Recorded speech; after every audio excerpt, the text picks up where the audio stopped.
ಓಹೋ, ಅಣ್ಣನ ಮದುವೆಯನ್ನು ನನಗಿಂತ ಮೊದಲೇ ಬಾಳಿಕೆಯಲ್ಲಿ ನಾನು ಒಂದು ತಿಳಿಯೋದು ಪರಮಾತ್ಮ, ನೀವೇನು ನೋಡು. ಇದು ಬಿಡಬಿಡೆ ಅಲ್ಲ ಸತ್ಯಕ್ಕೆ.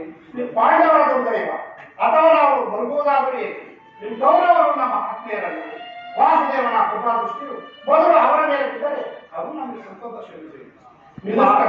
ತನ್ನ ನಾಗರ ಸೋದರರು ಮತ್ತು ಪಾಂಚಾಲಿಯ ಸಂಗಡ ಮತ್ತೊಂದು ದಿನ ಸೂರ್ಯನ ಸಲುವಾಗಿ ನಿಮ್ಮ ಆಲಸ್ಯ ಕೋರಿದ ಸಲುವಾಗಿ ದುರ್ಯೋಧನು ಸಿದ್ಧಿಗಳು ಸಹಾಯ ಪಡೆಯುವುದು ಇದಂತ ವಿಳಂಬನೆಯ ಪಾತ್ರ.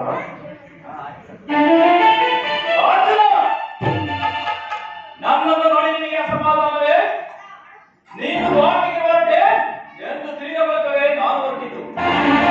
ಆಗ ನನ್ನ ಸುತ್ತಗೊಂಡಿದ್ದ ನಿನಗಿಂತಲೂ ಮೊದಲೇ ಇಲ್ಲಿಗೆ ಬಂದೆ. ನಾನು ವಾಟಿಗೆ ಬಂದಿದ್ದು ಈ ಮಹಿಮ ಗುರು ಸನ್ನಿಧಿಗೆ ದೇವರ ಮಂದಿರಕ್ಕೆ ಮೊದಲೋದರೇನು ಕೊನೆಗೋದರೇನು ಅವರವರ ಭಾವರೂಪದ ಪರವು ಅವರಿಗೆ ತಪ್ಪಿದೆ. ಆಮೇಲೆ ಸುಮ್ಮನೆ ಕಾರ್ಯವಾಗುತ್ತದೆ ಧನಂಜಯ. ಇಂತಹ ಸಮಯದಲ್ಲಿ ನಾವು ಕಾರಣಗಳಿದ್ದರೆ ಮಂದಿ ರಾಜ ಸಹಾಯ ನಮಗೆ ಬರುವುದು. ನಾನು ವಾಟಿಗೆ ಬಂದದ್ದು ಈ ಮಹಾಮೂರ್ತಿಯ ಪದತಲದಲ್ಲಿ ಕುಳಿತು ನಾಲ್ಕಾರು ಮಾತುಗಳನ್ನು ಕೇಳಿ ಹೋಗಬೇಕು.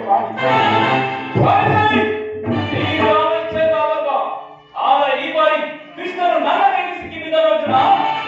ಒಂದು ವೇಳೆ ಸಿಕ್ಕಿಬಿದ್ದರೂ ಸಂತೋಷವೇ.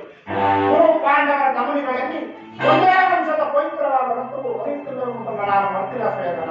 ನೀನು ಸಹ ಮರೆಯಬೇಡ. ಜನಾರ್ದನ ಜಾಗೃತನಾಗು. ಜಗತ್ತಿನ ಜೀವೋಪದಿಗಳ ಅಸತ್ಯವನ್ನು ಸುರಿದು ಪ್ರತಿನಿಧಿಸಿ ಅಂಧಕಾರದಿಂದ ಬೆಳಕಿಗೆ ಕಟ್ಟಿಕೊಂಡು ಹೋಗುದೇವ. ಏಳು ಚಕ್ರಪಾಣಿ ಈ ಮೂರು ಲೋಕದ ಮಂಗಳ